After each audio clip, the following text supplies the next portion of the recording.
Xerfi Global a récemment publié une étude sur les fabricants de téléphones mobiles dont le marché n'a cessé de croître au cours des dernières années, avec des ventes qui sont passées de 1 200 000 unités en 2009 à 1 900 000 en 2015.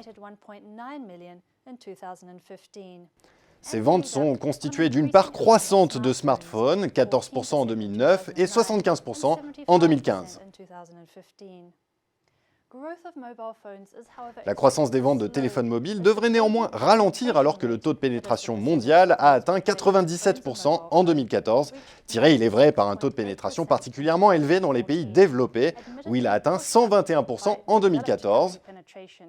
mais également par un taux de pénétration en hausse dans les pays en développement, où il dépasse les 92%, illustrant le développement ainsi que la maturité croissante du marché.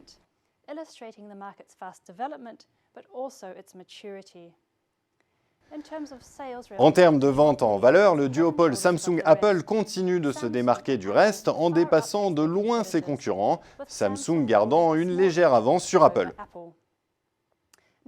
Néanmoins, lorsqu'il s'agit de mesurer le bénéfice net par unité vendue, la situation est inversée puisque le spécialiste du premium Apple génère près de 2 fois plus de profit que Samsung, illustrant le positionnement de gamme plus large du coréen, dont les modèles vont du téléphone basique et entrée de gamme au smartphone premium sophistiqué, en passant par l'ensemble des gammes intermédiaires.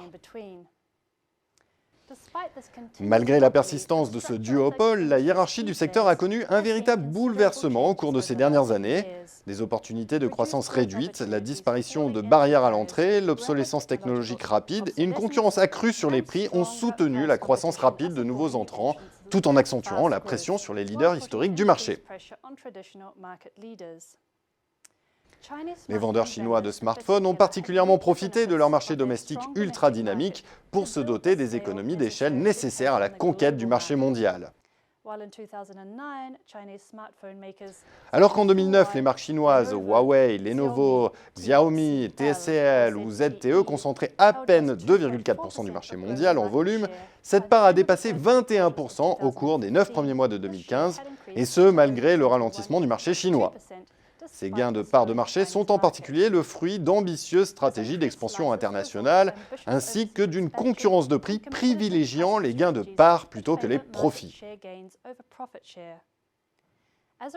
En raison de l'arrivée de ces acteurs relativement nouveaux, avec leur portefeuille de produits diversifiés et leurs prix compétitifs, la concentration du marché a significativement baissé au cours de ces 5 dernières années. Alors qu'en 2009, les 5 premiers fabricants de téléphones mobiles concentraient 75% des ventes unitaires mondiales, les 10 premiers fabricants mondiaux ne concentraient que 65% au cours des 9 premiers mois de 2015. La situation est très différente dans le segment des systèmes d'exploitation mobile, où Android a évincé la plupart de ses concurrents. En 2010, le système d'exploitation de Google représentait ainsi à peine 23% du marché, tandis qu'il dominait clairement le marché mondial avec une part de 82% sur les 9 premiers mois de 2015, propulsé par son approche open source qui lui a permis d'être adopté à très grande échelle par de nombreux fabricants à travers le monde. Seul Apple, avec son système iOS, s'est révélé capable de résister à l'assaut d'Android, cédant à peine un point de pourcentage de part de marché entre 2010 et 2015. Les entreprises tierces sont également très présentes au sein des écosystèmes mobiles, c'est-à-dire le triptyque que forment le matériel, les logiciels et le contenu. L'un des grands défis et priorités actuelles des fabricants de téléphones mobiles consiste à compléter l'offre de matériel par un écosystème dématérialisé tout aussi solide, proposant ainsi un produit intégrant logiciels, contenus et services, ce qui permet de capturer plus de valeur, de se différencier de la concurrence, de fidéliser la clientèle et de créer de nouvelles opportunités de monétisation.